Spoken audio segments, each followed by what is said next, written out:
तुर्की से इस वक्त सीधे आपको लिए चलते हैं। मेरे सहयोगी प्रणय उपाध्याय हमारे साथ इस वक्त आपको दिखाई भी दे रहे हैं। प्रणय, बहुत अजीब तस्वीरें हैं लेकिन डरा देने वाली, इतनी चौड़ी दरारें, क्या समझ आ रहा है आपको वहां पर? केवल खौफ और केवल डर। शिरीन, ये तस्वीरें निश्चित रूप से डराने वाली हैं, निश्चित रूप से ये बताने वाली हैं कि कितना ताकतवर वो भूकंप था जो 6 फरवरी 2023 की सुबह आया था। और आप देखिए कि जो दूर दूर तक आपको फटी हुई जमीन नजर आती है, दरअसल ये 6 फरवरी 2023 की सुबह यहां पर नहीं थी। नक्शे को बदल दिया है तुर्की के इस भूकंप ने, और किस तरीके से नक्शा बदला है उसका अंदाजा आप लगा सकती हैं। बड़ी बड़ी चट्टानें फट गई हैं, ऐसा लगता है नीचे से किसी ने डायनामाइट लगाया था, किसी ने बम लगाया था। और कहा भी जा रहा है कि ये जो भूकंप आया था 6 फरवरी की सुबह, इसकी ताकत करीब 500 एटम बम के बराबर थी। और इन तस्वीरों से आप अंदाजा लगा सकते हैं कि अगर धरती के अंदर इस तरीके की हलचल हो रही थी, अगर इस तरीके से धरती के अंदर एनर्जी रिलीज हो रही थी, इतनी ताकत थी उस भूकंप की, तो उन इमारतों का जो हाल हुआ है वो काफी लाजमी था। जिस तरीके से वो इमारतें टूटी हैं, जो हमें नजर आ रहा है, चाहे गाजियान्तेप में की बात की जाए, खैरामान मराज की बात की जाए, या अन्य इलाकों की बात की जाए, अंताकिया की बात की जाए, इन हर शहर के अंदर आपको जो मंजर नजर आ रहा है उसकी गवाही दरअसल ये जो गड्ढे हैं, ये जो दरारें हैं, ये जो खाई है। फ्रीडम ऐप से सीखकर क्या आपने मशरूम खेती शुरू की है क्या? अगर ऐसा है तो 1 करोड़ फ्रीडम ऐप के जो ग्राहक हैं उनको बिना किसी खर्चे के आप इसे बेच सकते हैं।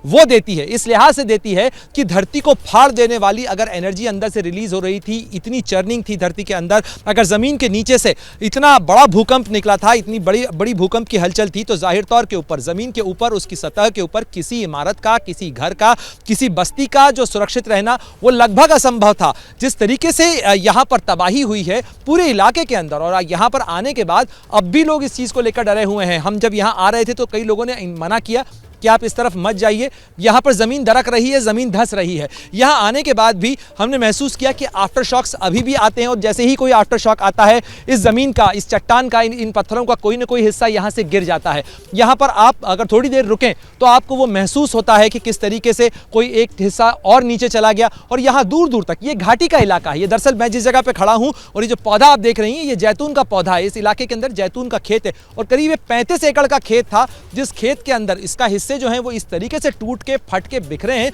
कि दूर दूर तक इस खेत के टुकड़े जो हैं वो हो गए हैं। और नीचे से आपको ये बड़ी बड़ी चट्टानें जो टूटी हुई नजर आ रही हैं शिरीन, ये बताती हैं कि किस तरीके से धरती फाड़ देने वाली यहाँ पर भूकंप की हलचल थी। लोगों से जब बात की हमने यहाँ पर, तो लोगों का कहना है कि जब भूकंप आया तो उस समय यहाँ पर जोरदार धमाके की आवाज सुनाई दे रही थी, और उस धमाके की आवाज के साथ ही यहाँ पर कुछ लोगों का कहना है कि कुछ रोशनी सी उन्होंने देखी। हालांकि इसकी कोई तस्वीर नहीं है, ये केवल दावे हैं, लेकिन ये बात जरूर है कि इसका खौफ आप अंदाजा लगा सकती हैं इस चीज का, कि जहां पर इस तरीके की भयावह तस्वीर हो। ये बिल्कुल समतल एक खेत हुआ करता था, ये ढलान का खेत था, और यहां पर मुझे यहां तक आने के लिए जो है वो इस तरफ कूद कर आना पड़ा। यहां से दूर तक हम जा नहीं सकते हैं, क्योंकि यहां से खाई और गहरी हो जाती है, और करीब 400 मीटर तक आप चलते चले जाइए, 400-500 मीटर तक चले जाइए तो ये खाई बढ़ती चली जाती है। दूर जाके तो ये और चौड़ी हो जाती है, कई हिस्से टूट टूट के वहां दूर दूर तक बिखर गए हैं। यहाँ जो सामने आपको ये दूसरे पौधे दिख रहे हैं, ये कभी एक साथ एक ही खेत का हिस्सा हुआ करते थे। तो आप इस बात से अंदाजा लगाएं कि किस तरीके का भूकंप इस इलाके के अंदर आया था।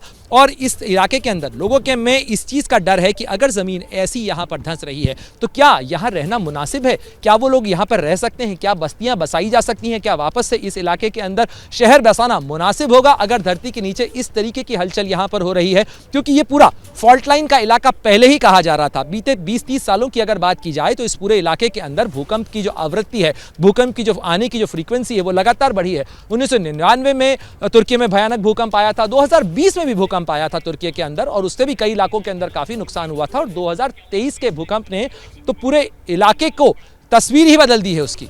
जी प्रणय, आप तस्वीरें दिखा रहे हैं, ये बताइए कि जिस इलाके में आप हैं, आप बता रहे हैं जैतून का खेत है, कितनी दूरी पर रिहायशी इलाके हैं, और क्या आप रिहायशी इलाकों में अगर गए तो वहां पर भी इस तरह की दरारें देखने को मिली है? देखिए ये खेत है, और मेरे ठीक पीछे अगर मैं मेरे कैमरा सहयोगी ईमान से कहूंगा कि आपको जरा दिखाएं कि यहाँ पर सामने कोई एक बस्ती है। ये तेपेहान गांव है तुर्की का, और ये हाते प्रांत का एक छोटा सा गांव है, और उसी गांव के अंदर जैतून के खेत के अंदर ये इस तरीके की दरार देखने को मिली है। और ये दरारें यहाँ आने वाले रास्ते में भी जैसे जैसे हम आए हैं, सड़कें कई जगह पे फटी हुई हैं। कई जगह के इलाके में एक तेवलिन गाँव है, वहाँ पर भी ट्रैक जो है वो पूरी तरीके से मुड़ गया है। जो सीधा रेलवे ट्रैक होता है, उस ट्रैक के अंदर कई मोड़ पैदा हो गए हैं इस भूकंप के बाद में। सड़कें कई जगह फटी हुई हैं। कई जगह तो दरारें इतनी चौड़ी थी शिरीन कि वहां पर कारें जो उस समय जा रही होंगी वो कारें उन दरारों के अंदर धंस गई हैं। इस कदर जो तस्वीर हमने देखी, नूरदागी के अंदर हमने इस तरीके की तस्वीर देखी, लेकिन ये जो हम इस समय यहां देख रहे हैं, एबीपी न्यूज के कैमरे पे दर्शक जो देख रहे हैं, ये तस्वीर अपने आप में बयां करती है, ये तस्वीर अपने आप में जो है खौफ बताती है कि किस तरीके से यहां पर लोगों के अंदर डर सोना बिल्कुल स्वाभाविक है। अगर जमीन इस तरीके से फट जाती है, बिल्कुल आपके अपने घर के आसपास के इलाकों के अंदर, यहाँ पे जो गांव है उन्हीं के लोगों का ये तमाम खेत है, इसके आसपास भी दूर में कुछ दूर पे बस्तियां हैं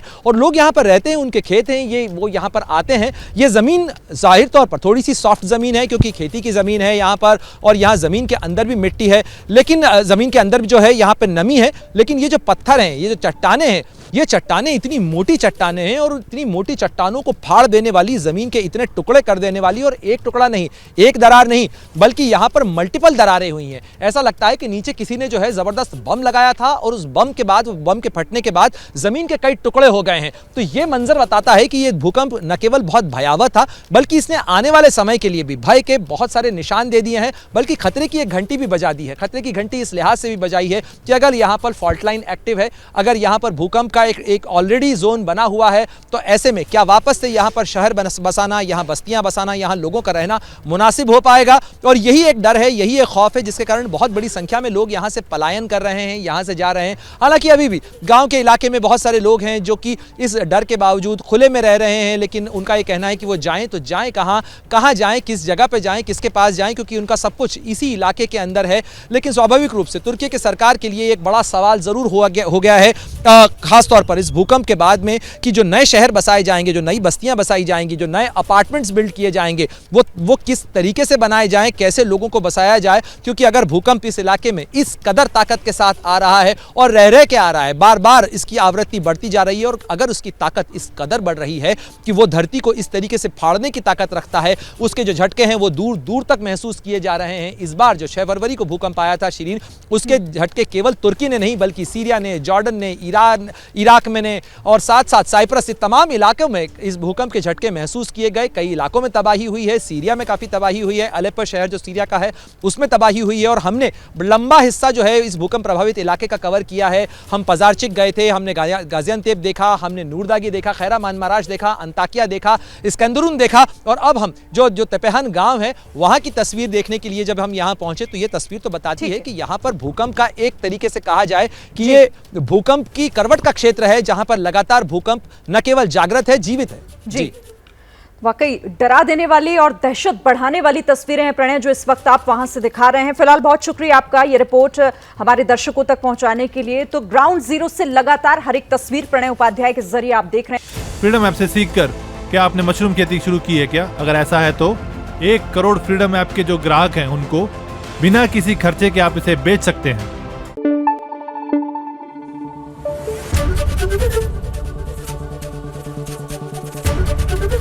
एबीपी न्यूज आपको रखे आगे।